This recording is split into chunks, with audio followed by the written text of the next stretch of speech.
improve on it. All right, let's go to Saturday. Pittsburgh and Wake Forest to get the Saturday portion of the show underway. Wake Forest 1.5, 2-point home favorites. The total here at 48 across the board. I like Wake here. Not Wake. I mean, let me get this right.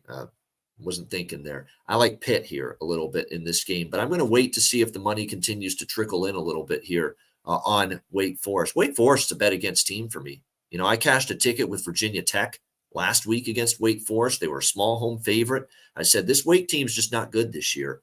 Mitch Griffiths is a huge decline at the quarterback spot. We're finding that out right now. No, he ain't no Sam Hartman. That's for sure. Sam Hartman ain't walking through that door anytime soon for Wake Forest. And, yeah, it's been tough watching Mitch Griffiths struggle at the quarterback position. And I'll say what you will about Pitt.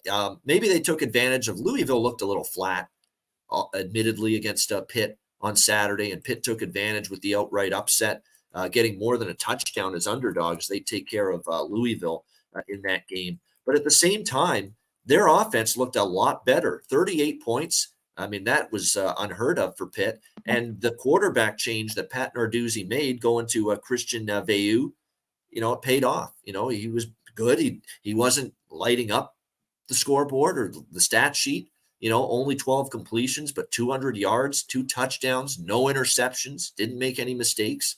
It was a very good performance from him at the quarterback spot. Didn't make mistakes. Wake Forest, like I said, 3 straight losses.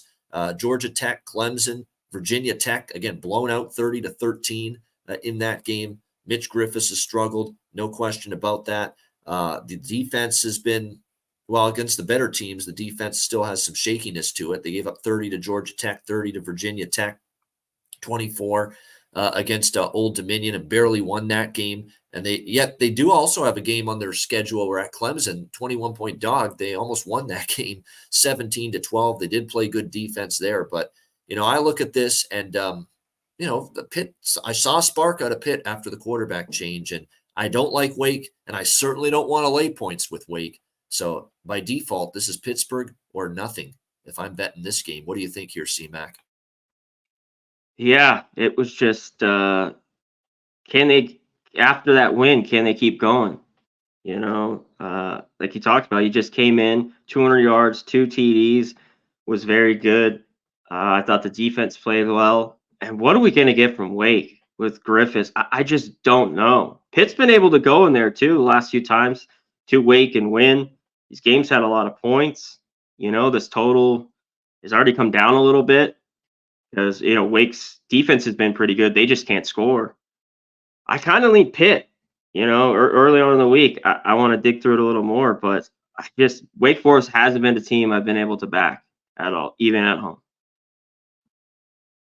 I'm just looking now to see. I've got the weather information now. There's a chance of rain, moderate wind here. There is a bunch of potential weather games this weekend again. Now we had the nor'easter last weekend, which wasn't as bad, I think, as they thought, but there are a few handful of games that might be. That Temple game too, we had a little light rain. That last game we had, yeah, little rain there. Ronnie just put in there, yeah. Exactly. So again, keep an eye on the weather situations. And again, now that we're into October, November, yeah, definitely more weather events could appear. Check the weather. Games, yeah.